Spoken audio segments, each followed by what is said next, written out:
does it mean? Just being able to think differently and being able to think outside when everyone else thinks and look at things differently than most people can't. To be on the spectrum, I try not to say that it's different at all because that feels kind of out of the normal, but to be on the spectrum, I'd say it still means that I'm a human being, and that may not be perfect, but there's still many great things about me. To be on the spectrum, to me it means like when you learn, you think and behave differently than others, but you're still like you can somewhat like function like how a neurotypical person would. I've made speeches about it, and I've told people openly that I have autism.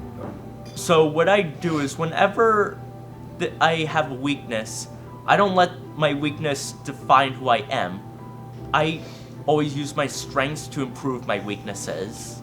A lot bad about myself, and I felt like I was a lot different than others, but now, as I've gotten older, I just feel like I don't try not to let it bother me and just act like I'm a normal person, just like everyone else.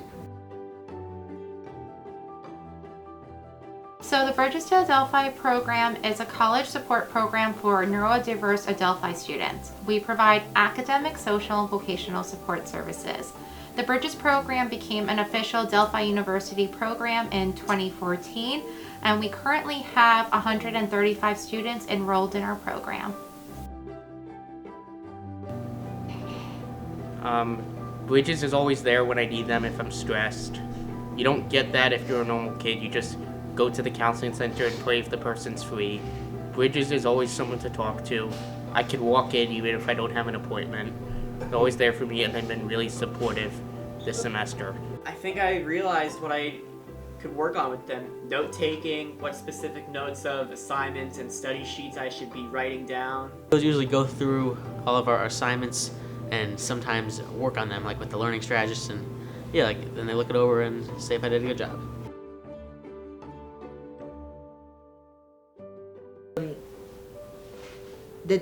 I really like how they start off with different scenarios.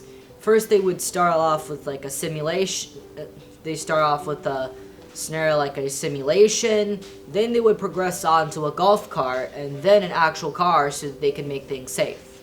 So by creating this collaboration with Gersh Drivers Ed Academy, we were able to add this additional support service. The fact that we're able to in-house this in Bridges helps students feel comfortable with the idea of learning how to drive.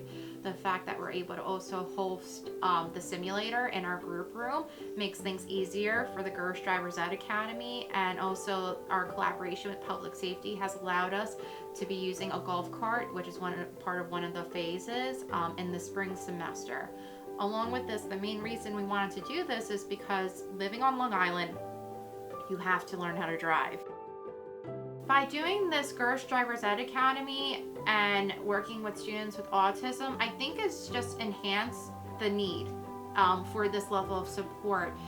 For anyone, driving can be an extremely anxiety-provoking situation, and as I always say, then you add someone who's on the spectrum and you may have to amplify it by 100 because of their sensory needs and maybe perhaps other things. So by doing this, we're able to really support our students and help them overcome a huge obstacle.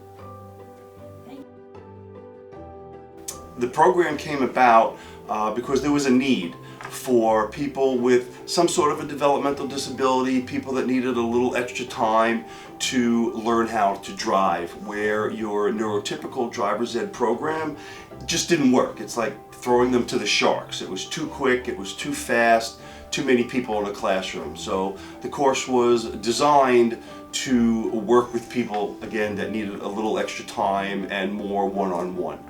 There are 4 phases: 8 weeks, 16 weeks, 8 weeks, 16 weeks. Phase 1, we help you get your permit. It's structured, it's in the classroom, okay? It's more personalized. The book that we use is the New York State Manual, okay? And we just make it easier for you to understand. Phase 2 is a simulator, okay? The simulator is really just a really big, expensive video game is really what the simulator is. So each phase reinforces the phase before it. So phase 2, which is the simulator, reinforces what you learned on the permit exam. Then you go to phase 3, which is the golf cart. Okay, so for a lot of people, it's going to be the first time that something moves that they physically operate. Okay, so when you're on the simulator and you turn the steering wheel, the screen looks like it turns. You're in a golf cart, you turn the steering wheel, guess what? You turn. So it gives you the feeling of what it's like to slow down, to turn, to look in different directions. Then phase 4, okay, is an actual car with the second brake, just like a driving school car. And again, that reinforces what you've learned in phase 3, but now you're just in an actual car. The best thing for me and my instructors when we find out is elation. We're proud. It's a long road for you guys to get, or somebody with developmental disabilities to get their license. And like I said in the beginning, it promotes independence. So knowing people can get a license, allow them to get a job, allow them to go where they want to go, and do what it is that they want to do. So it's just being an effective part of society like anybody else. It makes me feel a lot more independent and not having to rely on other people like my parents. I mean, it can be scary at times, but I think like still it's an important skill for me. Driving makes me feel very independent and more like an adult. It just feels so freeing and liberating. Getting around faster, because before driving I'd get around my bike, and obviously it requires a lot of work, and it's harder to get places, but with the car I'm able to go to certain places faster, and also just like usually seeing the view is just usually nice. I mean, it's like when I'm driving through like a rural area, it's always nicer to look at the view. I don't have to rely on my twin brother to drive me from place to place. I don't have to rely on my parents to pick me up constantly, and it's much cheaper than having to pay for Uber after Uber. I enjoy driving somewhat. I could be a little scary at times, but I think it's a good experience overall. So driving has given me a lot of freedom. I don't necessarily have to rely on people giving me rides, like back in my childhood. I don't necessarily have to worry about spending money on Ubers. Since I have my own car, I can now drive myself anywhere without having to worry about timing. Go places wherever you want, and you don't have to worry about the place restrictions. No one can tell you, oh, you have to be at this event by 10 unless it's like work-related things.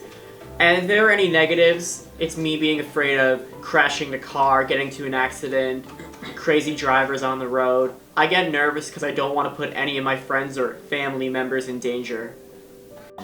I'd say that it's not too big of a deal. You just need the right car, if maybe a smaller car to start, and to take it slowly. Start by driving in parking lots, but also get used to where the all the maneuvers and all the levers and all the buttons are and stuff, so that you know what to hit at the right time, and just to take it slowly.